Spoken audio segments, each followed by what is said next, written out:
こんにちは、高弘です。今日は写真集やジンについてです。写真集の作り方を教わる回です。ジン作りの経験が豊富な大阪在住のフォトグラファー、鷲崎さんにまずはいろいろ聞いてみたいと思います。鷲崎さんはストリート、ポートレートと幅広いジャンルの写真を撮っている若手のフォトグラファーさんです。写真はこんな感じ。ストリートではモノクロで伝統的なスナップといった感じの写真が多いですが、カラーも結構撮られています。ポートレートも独特の世界観です。撮る写真のテイストは僕とだいぶ違いますが、その違う世界から見ると僕の写真はどういう風に写るのか、それを知るのも楽しみです。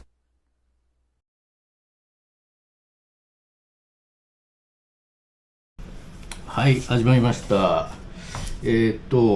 は鷲崎さんに写真集の作り方についてちょっと教えてもらおうかと思います。お願いします。よろしくお願いします。実は僕は写真集っていうのを作ったことがなくて、いわゆる賞レースで頑張ってきたタイプの人間なんで、写真集にはそこまで興味がなかったんですよね。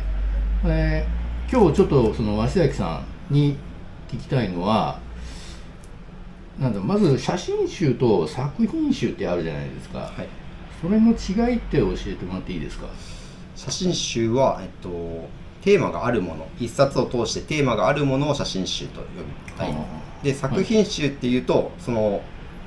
本の一冊の中でテーマがないもの、例えばその人の過去のシリーズを抜粋して並べたものだったり、あとはその人のお気に入りをただ淡々と並べているもの、そういう風な感じで僕は言い分けてます。なるほど。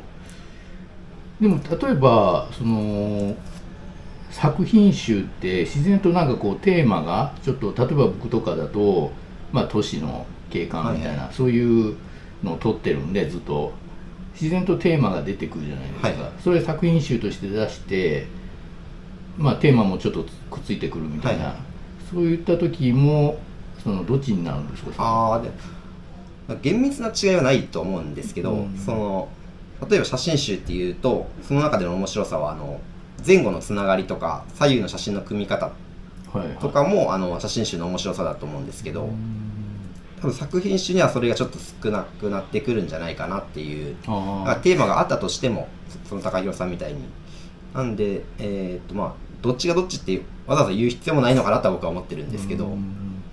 でもその前後のつながりだったり、どういう組み合わせをするかっていう、そういうところがより重要になってくるっていう感じですか？そう思ってますね。わかりました。で、僕みたいに賞レースやってきた人間が、写真集とかそういうものを作った方がいいと思いますか？まずそうですね、写真集を作るってなると、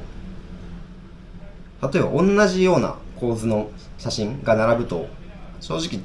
見ててもちょっと飽きですよるところがあると思うんですけど、写真集を作るってなると、それでバリエーションをいろいろ作らなきゃいけない、写真を撮らなきゃいけないっていうので、賞レースの人が、例えば単写真で、ですよね。そうです。単写真でなるってなると、98点、99点のあれをやってると思うんですけど、そこに多分自分が合うか合わないか、いろんな写真を撮る中で手数を持ってた方が、こっちの方が自分には得意だとか、そういうのが分かったりもすると思うんで、新しい発見になるんじゃないかなっていう。撮らなきゃいけないから、いろんなものを。そういうことですか。要は引き出しが増えるっていうことですか？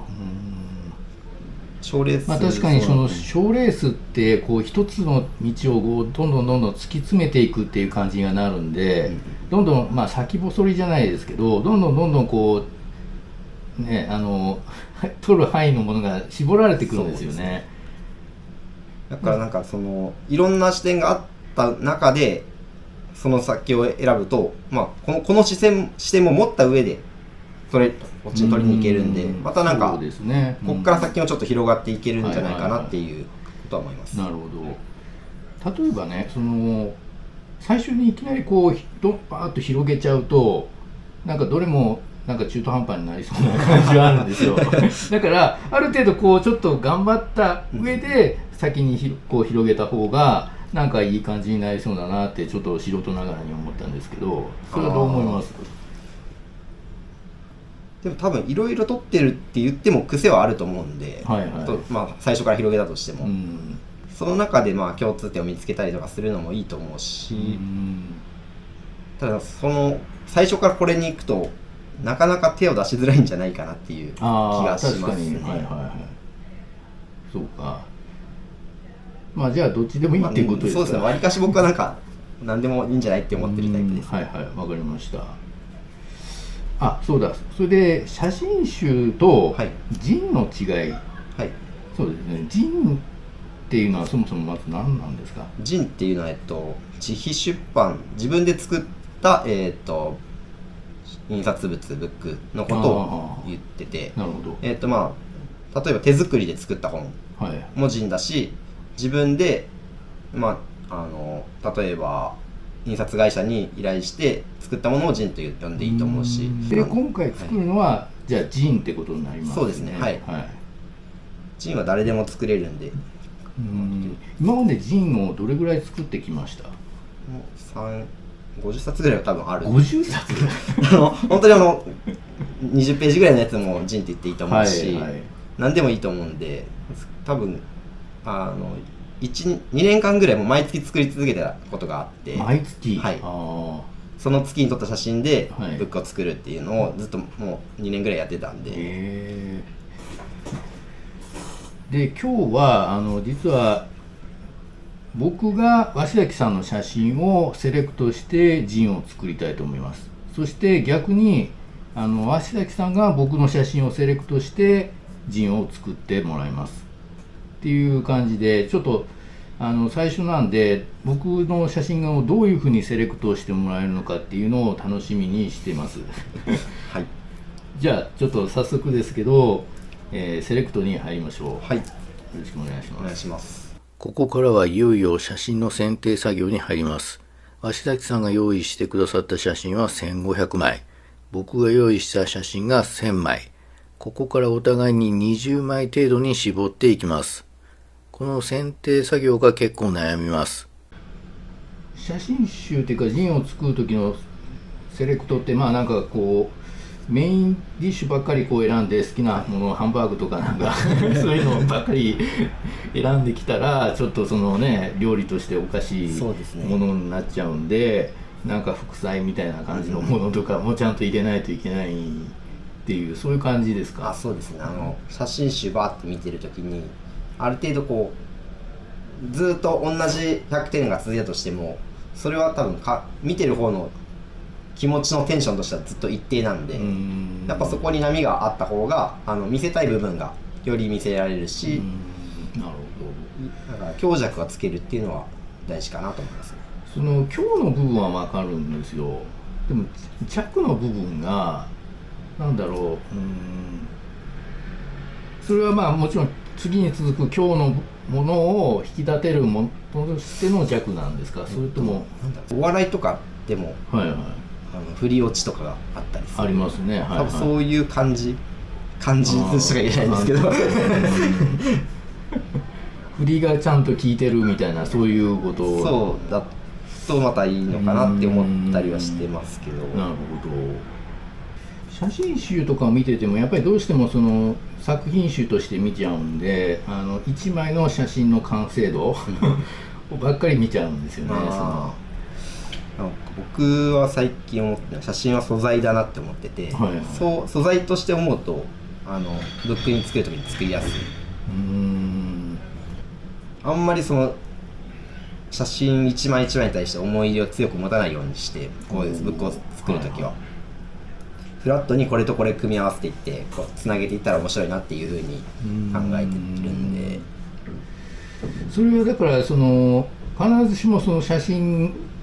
に対して適当というわけじゃなくて、その1枚を撮った時はもちろんすごく思い入れのある1枚だけど、それを写真集として作る時にはそこを一回捨てろっていう感じですか？そう割かしフラットな目で見た方が、今回みたいに人の目写真を見るっていうのはすごくフラットに見れるんで、すごくいいことだと思うんですけど、僕も自分のものを作るときに他の人に見てもらって意見もらったりとかはよくするんで、全部自分だけで完結しないっていうのは、なるほど。いろんな人に。確かに他人に選んでもらうと自分の思い入れとかそういうのは完全に無視して選んでもらえるんで、そういう意味でフラットっていうのはまさにぴったりですね。で、ここからは少し早送りになります。セレクトした写真を並べて鷲崎さんに見せているところ、セレクトする際に気をつけたのは、大まかなテーマみたいなものを考えて、それになるべく沿ったものを選ぶようにしました。大まかに選ぶというのがミソで、あまりきっちり絞りすぎると広がりのない写真群となってしまいます。ある程度の広がりを持たせつつ、共通テーマも保持できるような写真群を選び出すのがなかなか難しいです。とりあえず2枚1組、2枚で小さな共通項を見つけ出して1つのペアを作ります。そのペアが1ページに見開きで見える写真となります。それを繰り返したり、ちょっとずつ変化をつけたり、そうしながら全体を作り上げていきました。全体のテーマと個別の写真について鷲崎さんに説明しています。僕はどうしてこの写真を選んだかの説明を聞いてもらい、鷲崎さんに納得してもらっているところです。最後に鷲崎さんにダメ出しをもらい、ちょっとだけ訂正。説明的すぎる、わかりやすすぎる部分に点直しが入りました。次は鷲崎さんが僕の写真を選ぶ時の基準を説明してくれました。僕の写真は人工的な構造物の中に人がポツンと入っている写真が多く、それがとても似通ってしまっています。それらを入れすぎると全部同じ写真に見えてしまうので、ポツン系は最小限にとどめ、建築写真や別のテイストの写真を入れ込みながら世界観を出していってます。また2枚のペアをブックの見開きページで見た時の見え方みたいなものも説明してもらいました。お互いのセレクトが終わり、いよいよプリントです。今回はお試しということもあり、簡単なコンビニプリントで済ませました。写真データを持ってコンビニに行き、コピー機で普通紙プリントを選択。そこで小冊子を選んで閉じる方向を左閉じ、上閉じにして、あとは印刷を押すだけ。プリンターが自動で中閉じ用の順序に並び替えて印刷してくれます。セブンとローソンはこの中閉じ印刷に対応しています。今回作ったジンは A3 のカラーで1000円程度でできました。最後に出来上がったジンをお互いに見直しています。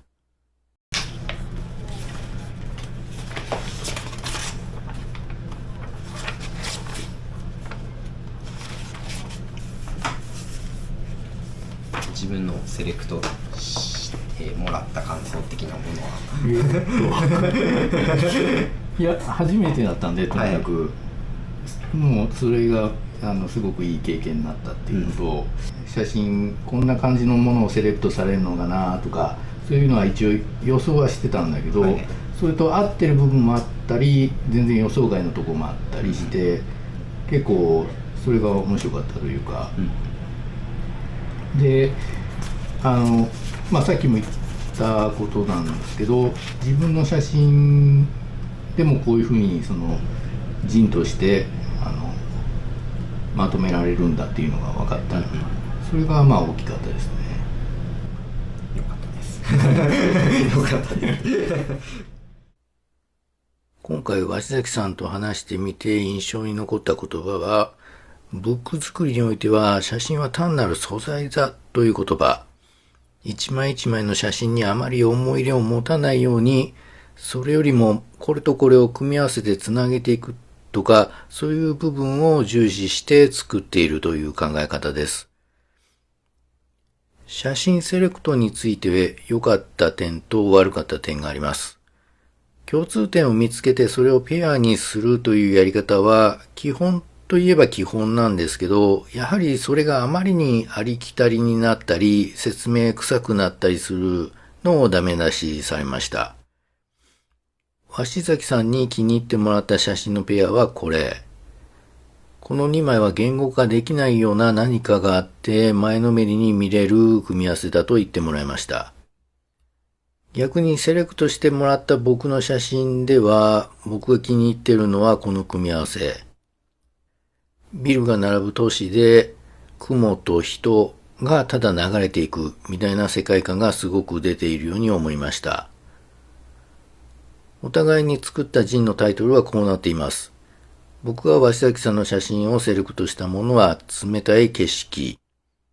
鷲崎さんの視点は通行人や物を区別せずに一つのテクスチャーとして切り取るのが特徴で、それをテーマに冷たい景色というタイトルをつけました。モノクロだけではなくカラーも入っています。一方、鷲崎さんが僕の写真をセレクトしたものはアナザーワールドというタイトルです。全編モノクロ。都市の構造物と人という僕の写真の特徴はそのままに。でもその中で冗長な部分をできるだけ省き、一つの世界観を抽出しています。二つのジンを見てみたいという人は、今画面に見えている QR コードのスクリーンショットを撮ってください。それを持ってコンビニに行き、コピー機で印刷することができます。QR コードの有効期限は4月10日までです。かかる費用は印刷代だけです。動画の途中で出てきたので印刷のやり方はわかると思います。コピー機で小冊子というメニューを選んでください。せっかくのジンですので、ぜひ紙で見てほしいです。もしわからないことがあればコメント欄で聞いてください。それではまた。